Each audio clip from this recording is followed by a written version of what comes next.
አሰላሙ አለይኩም ረህመቱላሂ ወበረካቱ። ውድና የተከበራችሁ ቻናል ተከታታይ ቤተሰቦች እንደምን አላችሁ? ከኔ ጋር አልሐምዱሊላህ። በያለንበት ዓለም ዳርቻ ሰላማችሁ ብዙ ተተረፍ ይበልልኝ። ሙስሊም ክርስቲያን ወገኖቼ አገራችንን ሰላም ያደርግልን። ከመፈናቀል ከስደት ህዝቦቻችን በዛው በግቢያቸው በቀያቸው በተወለዱበት ባደጉበት ልጆቻቸውን አሳድገው አስተምረው የሚኖሩበትን ጊዜ ይመልስልን። እውነት ለመናገር ልብ ይሰብራል። ይኸው ሁሉ ህዝብ ባንዴ ማቆያ ተቀምጠው በጣም ይከብዳል። ወላሂ ብዙ የለመዱ ብዙ ማድረግ የለመዱ መስጠት የለመዱ እንግዳ ማስተናገድ የለመዱ ወገኖቻችን ዛሬ ከሰው እጅ እየለመኑ እንደዚህ ሲሆኑ ልብ ይሰብራል። እውነት ለመናገር ማለት ነው። ሀቂቀትን አጊቶ ተማጣት አላህ ይጠብቃችሁ። አጊቶ ተማጣት ትልቅ በሽታ የሚባለው የሰው ልጅ ተነበረበት ወደ ሌላ ሲዘዋወር ያው አዱንያ ናትና ይከብዳል። ግን ቢሆንም ያው ያልፋል። እንግዲህ አላህ ላያስችል አይሰጥም ይባላል አይደለም? አንድ ነገር ሲመጣ ከትዕግስቱ ጋር ሶብሩ በቃ የት ይደረሳል? የትም አይደረስም። እና ከባድ ነው። በተለይ ትላልቅ ሰዎች፣ ህፃናቶች፣ ኧረ ትልቅም ቢሆን ትንሽም የራብ እና የችግር እንትን የለውም። ማንም አይለምደውም ማለት ነው። የሚለመድ አይደለም ችግር ወዘተ እንደዚህ አይነት ነገር ራብ አይለመድም። ሁልጊዜ አዲስ ነው። ሁልጊዜ አዲስ ነው። የሚያቃቀዋል ሁላችንም የሰው ልጅ ሲባል ፍጡር ሲባል ካልበላ ምንም መኖር አይችልም። በቃ ለመኖር መብላታችን፣ መመገባችን፣ መጠጣታችን ግድ ይላል ማለት ነው። የሰው ልጅ ላዚህ ካለ ምግብ አይኖርም። እና እነዚህ ወገኖቻችን ታኩር የትንሽ ትልቅ እውነት አላህ ይስጥህ፣ አላህ ይስጥህ፣ አላህ ይጠብቅህ፣ አላህ ይጠብቅህ ነው የምለው። ማሻአላህ ባረከላህ። እያየን ነበር። ይሄ ሚዲያ ላይ እንደዚህ ግርግር ተፈጥሮ ነበር። ለምን እርዳታ ሲባል እኮ ለምን ይከለከላሉ? ሙስሊም ክርስቲያን ሰው የሆነ ፍጡር ሁሉ ረሃብ እኮ ነው፣ ረሃብ ነው እኮ። እነዚህ መንግስታቸውን እኮ በደንብ ለይተው የማያውቁ ህዝቦች ናቸው እዛ ውስጥ ያሉት። የት ሀገር ነው የምትኖሩት? ክልል እኮ ሌላው ቀርቶ የብሔሩንማ ተውት። ወላሂ እዛ ውስጥ የሚኖሩ ወገኖቻችን ከተማን አይተው የማያውቁ ስልክን አይተው የማያውቁ ናቸው። ግን እዚህ ላይ ሆነው ዘረኝነትን የሚሰብኩ ዘረኝነትን የሚያባዙ ዘረኝነትን የሚያወሩ የእነሱ ጦስ ነው ይሄን ሁሉ ያደረሳቸው ወገኖቻችንን። ሰው ታገሩ ወጥቶ የት ይሄዳል? አገሩ እኮ ነው ያሉት። አገራቸው ናት እኮ። ሀገራቸው ለቀው የት ይሄዳሉ? ግን በሚያሳዝን ሁኔታ ሁለተኛ ዜጋ ይመስል ሀገራቸው ተቤታቸው ተቦታቸው ወጥተው እንደዚህ ረሃብ እየገረፋቸው በረሃብ አለንጋ እየተገረፉ ተቀምጠዋል። እና እውነት ይህንን እርዳታ ያሰባሰባችሁ ውድ የአገሬ ልጆች አላህ በማያልቀው ርዝቁ ይስጣችሁ፣ ይተካላችሁ። ሰው መሆን ይሄ ነው። ሰውን ለመርዳት ሰው መሆን በቂ ነው። ሌላ ነገር እኮ የለውም። ብሔር፣ ሃይማኖት ምንም ሳይሆን የሰው ልጅ በቃ ሰው በመሆኑ ብቻ አንድ ሰው ቢረዳዳ የሰው ልጅ ቢረዳዳ በዚች ምድር ላይ ምንም የሚከብደው የለም። አንድ ሰው ለሁለት ሰው ይከብዳል።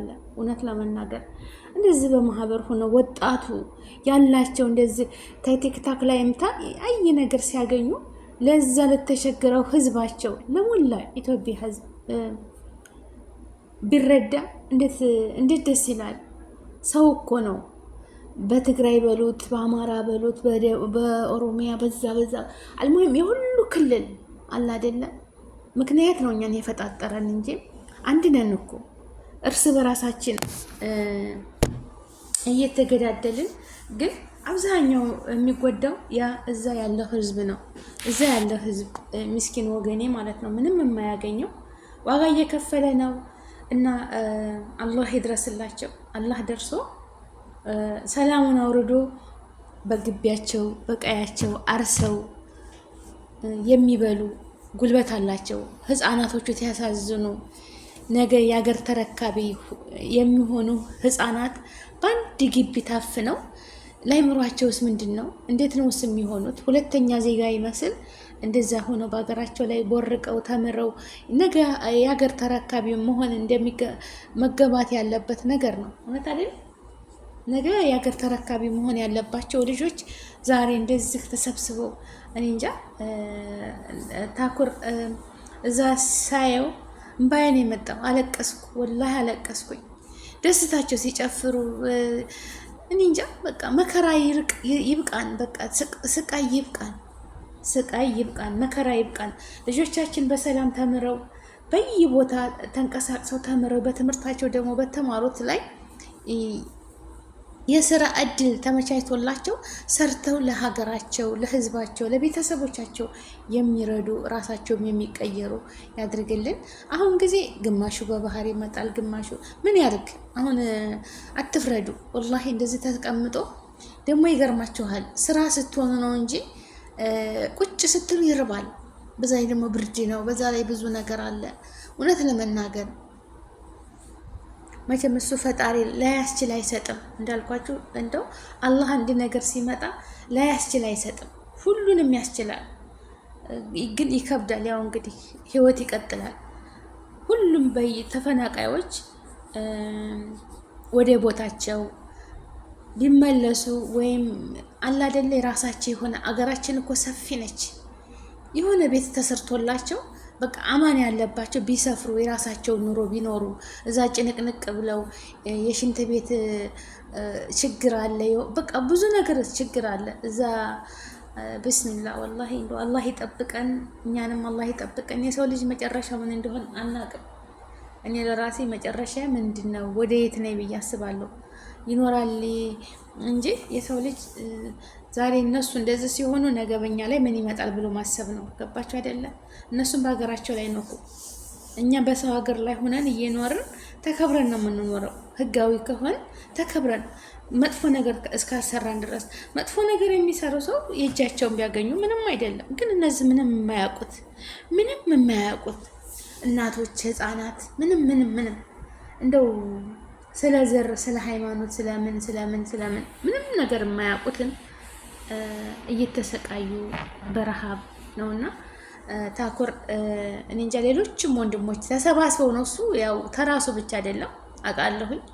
ግን የዚህን እንደዚህ እኔ እንጃ አሰባስበው እንደዚህ ብዙ ወገኖቻችን ለተራበው ሰው ሲደርሱ በጣም ደስ ይላል። ቀጥሉበት ነው የምለው፣ ቀጥሉበት። መፍትሄ አንዴ ብቻ አይደለም።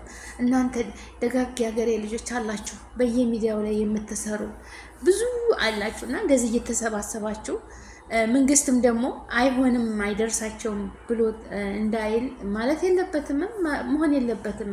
በትክክለኛው መንገድ መረዳት አለባቸው፣ ህጉን በጠበቀ ማለት ነው። ገባችሁ አይደለም?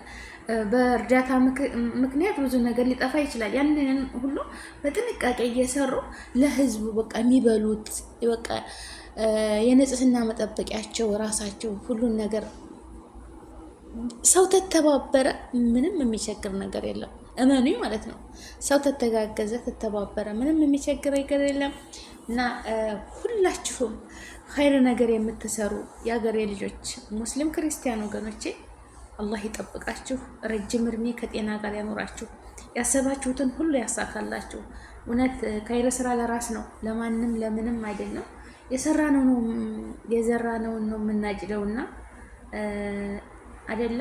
ስራ ለሰሪው ሾህ ላጣሪው ይባላል። ኸይር ስራ የሰራ ለራሱ ነው የሚያገኘው፣ ማንም አይወስድበትም።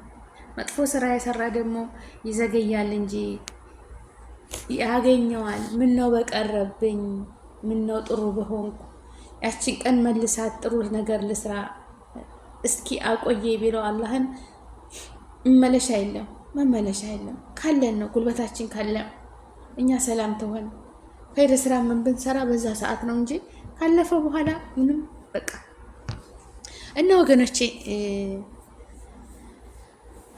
አገራችንን ሰላም ያርገውና ይሄ ህዝብ እኮ እንግዲህ የሚያስተናግድ ራሱ አርሶ ምርቱን አምርቶ ለሁሉ ለሀገርም የሚጠቅም ህዝብ ነበር። ግን መሬቱም እንደዚሁ ዝም ብሎ እያደረ ነው። ቤታቸውን ለቀው እነሱም በኬንዳ ውስጥ በውሃ በዝናብ በብርድ እየተሰቃዩ የተቀመጡት የሀገር ሰላም ማጣት ነው። የሀገር ሰላም ማጣት ነው። እንደ ኢትዮጵያዊ ከሆነ ህጋዊ ከሆነ መኖር አይችልም። አንዴ ሰው እንደው ቢስሚላ ከባድ ነው፣ ወላሂ ከባድ ነው።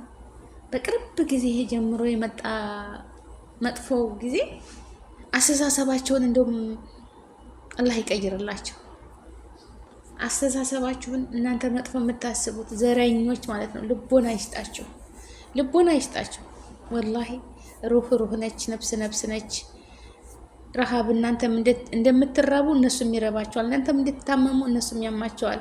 እናንተም ቆስላችሁ የቁስልን ህመም እንደሚሰማችሁ እነሱም ሩህ ነች። ምንም ሰውነታችን ስትቆርጡት የሆነ ነገር ስታደርጉት የሚወጣው አንድ አይነት ነው። ግን በአዱንያ ላይ ቀይ ያለ፣ ጥቁር አለ፣ አጭር አለ፣ ረጅም አለ። ይሄ የፈጣሪ ጥበብ ነው፣ የፈጣጠረን ማለት ነው። ግን የሁሉ ሰው ህመሙ አንድ ነው እና እንተዛዘን፣ አገራችንን ሰላም ያድርግልን። እንደው ኢቶ ከጫፍ እስከ ጫፍ ሰላም የተረጋጋች የተከበረች ሁልጊዜ ባንዲራዋ ከፍ ብላ የሰላም ሀገር አላህ ያድርግልን። የሰላም ሀገር ያድርግልን። ሀገራችን በሰላም አንደኛ ሆና ህዝቦቿ ተዋደው ተፋቅረው የምንኖርባት ሀገር አላህ ያድርግልን። የፍትህ ሀገር ያድርግልን። ሀገራችንን ሰላም ያድርግልን። ሰላም ያድርግልን። ሁሉም ብሔር ብሔረሰቦች በሰላም በደስታ ኑረው ይኑሩ። በቃ ዘራቸውን ተክተው ለትውልዱ መልካም ነገር አውርሰው የሚሄዱ ያድርገን። ወላሂ ዘረኝነትን፣ ጥላቻን፣ መጥፎ ነገርን ማውረስ አይደለም ያለብን፣ ቅንነትን፣ ለሰው መርዳት። አሁን ይሄ ልጅ ታኩር ማሻላ ባረከላ ተትንሽ አላህ ይቀይራል ሁሉም ነገር የባስ ይጨምራል። ደግሞ የሚሰጥ ሰው ይጨምርለታል እንጂ አበደን አይቀነስበትም። አላህ ምን ይላል? ስጡ፣ ከሰጠኋቸው ስጡ፣ አላህ ደግሞ ይጨምርበታል። እና እናንተ ደጋግ የሀገሬ ልጆች በሰፊው ውስጣችሁ በሰጣችሁ ደግሞ ለኸይር ስራ ዋሉበት ማለት ነው። ሰው ለማሰቃያት ሰው ለማስቸገር ሳይሆን ሰደቃ ሰድቁበት። የሰደቃ አንድን ሰው አብልቶ ማደር አልብሶ በቃ ሰብርድ መከላከል ትልቅ ነዓማ ነው እኮ። ይቺን እኮ አዱንያ እንደው መከዳ ላይ ይዘናት ይቺን ብራችንን ቀብር አንገባም። ሲቀር ይቀራል ሁሉም ነገር ማለት ነው። ቀሪ ነው በአዱንያ ላይ ምንም የሚሄድ ነገር የለምና ዋናው ተኛ ጋር የሚቀረው መልካም ስራችን መልካም ተግባራችን ነውና ማህመካን ሰው ምንም ጨካኝም ሆን አረመኔም ጉልበትም ኖረን በቃ አልኖረን ከዚች ምድር ላይ መሄዳችን አይቀርምና ወገኖቼ መተሳሰብን ይስጠን፣ አንድነትን ይስጠን፣ ሰላምን ይስጠን፣ አገራችንን ሰላም ያድርግልን። ዱዓ አድርጉ። ሙስሊሙ ዱዓ፣ ክርስቲያኑ ጸሎት ያድርግ ነው የምለው። በተረፈ ደግሞ ኢንሻአላህ ላይክ ሼር አድርጉ። በያለንበት አሁንም እሱ ይጠብቀን በሰላም በደስታ ለሀገራችን ያብቃን። አገር የምንገባው እኮ ሰላም ሲሆን ነው። ይረጋጋ። ሰላም እኮ ካልሆነ ምን ሰላም አለ? እስኪ ይረጋጋ። አንድ አመት ጠብቁ። የሆነ ነገር እኮ ለመስራት ስንፈልግ ቆይ እስኪ ይለይለት ነው የሚባለው። ቆይ ይለይለት። አገሩ ሰላም አይደለም፣ ይረጋጋ። እስከ መቼ ነው? እስኪ እስከ መቼ? እድሜያችን እየገፋ ከእለት እለት እየተቀየረ እኛ ደግሞ አቅማችን እየቀነሰ ነው እኮ የሚሄደው። እየጨመርን እንሄዳለን? አንሄድም። ሁሉ ነገራችን እየቀነሰ ነው የሚሄደው እና ሰላም የምናመጣው ህዝቡ ነው። ህዝቡ ደግሞ ሀገሩን መጠበቅ አለበት። በመጥፎ ነገር አለመስበክ፣ መጥፎ ጥላቻ አለመናገር። በቃ ጦርነት እና መፈናቀል መከራ ነው። ምንም ነገር የሚያመጣው ነገር የለም። ህዝባችንም ደግሞ ተመንግስትም ጎን ሆኖ ህዝቡ ሀገሩን መጠበቅ አለበት። ወላ እኔ የምላቸው አሁን እኔ አንድ ሰው ቤት ውስጥ አባወራ ይኖር ገባቸው አይደል? ስንቱን መርቶ ስንቱን ቆጥቶ ሁሉም ስራዬ ብሎ ተማሪውን በትምህርቱ በስራ ሁሉም በተሰማራበት ውጤታማ እንዲሆን መጣር አለበት ማለት ነው እንጂ እኔ የራሱ ጉዳይ ባልማራባት ነው እንደዚህ የሚጎዳው ራሱን ነው። ህዝቡ ራሳችን ሀገራችንን መጠበቅ አለብን። አልሆነ ነገር አለመስራት ነው ያለብን። ሀገራችንን ሰላም ያድርግልን፣ ሰላም ያድርግልን፣ ሰላም ያድርግልን። ሰላም ይሁን በያላችሁበት ዓለም ዳርቻ። አላህ ይጠብቃችሁ፣ ያሰባችሁት ይሳካ፣ ጤናማ ሆኖ ርዝቃችሁን ሰፊ፣ እድሜያችሁን ረጅም ያድርግላችሁ። በወጣ እጥፍ ድርብ አድርጎ ይስጣችሁ። በነገራችን ላይ ሰደቃ ስለን ይተካል እንጂ አይቀንስም። ሁልጊዜ የምትሰጡ ሁልጊዜ የምታደርጉ ያርጋችሁ። ላይክ፣ ሼር፣ ሰብስክራይብ አድርጉ። ወሰላሙ አሌይኩም ወራህመቱላሂ ወበረካቱ። እኔ ከዚሁ ልሰናበታችሁ። ባይ ባይ።